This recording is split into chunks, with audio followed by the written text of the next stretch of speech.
ভারতে ভুয়া খবরের সয়লাব, যা রূপ নিয়েছে ভয়াবহতায়। সামাজিক যোগাযোগ মাধ্যমে দ্রুত ছড়িয়ে পড়া এই মিথ্যা তথ্যের ফলে জনগণের মধ্যে সৃষ্টি হচ্ছে বিভ্রান্তি ও আতঙ্ক।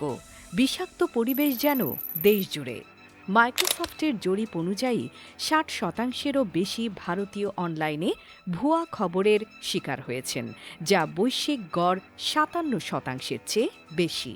জরিপে অংশগ্রহণকারীদের মধ্যে অর্ধেকেরও বেশি জানিয়েছেন তারা ইন্টারনেট প্রতারণার সম্মুখীন হয়েছেন। ৪২% ভারতীয় ফিশিং বা স্পুফিংয়ের শিকার হয়ে থাকেন।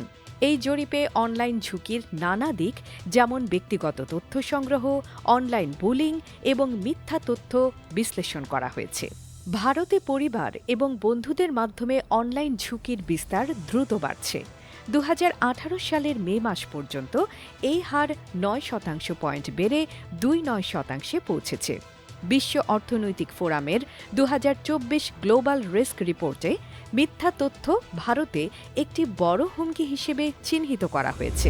২০১৯ সালের নির্বাচনে ফেসবুক ও হোয়াটসঅ্যাপে ব্যাপকভাবে ভুয়া খবর ছড়ানো হয়।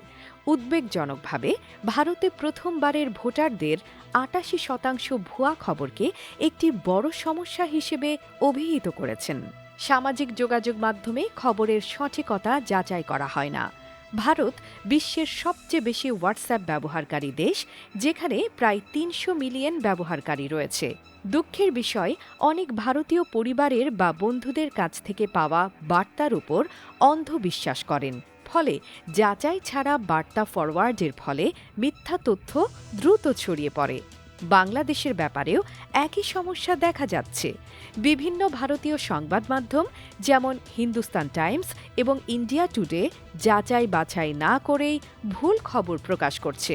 সম্প্রতি আগরতলা থেকে ঢাকাগামী একটি বাস দুর্ঘটনাকে হামলা হিসেবে উপস্থাপন করে ভারতীয় গণমাধ্যমে অপপ্রচার করা হয়েছে, অথচ ঘটনাটি ছিল একটি দুর্ঘটনা।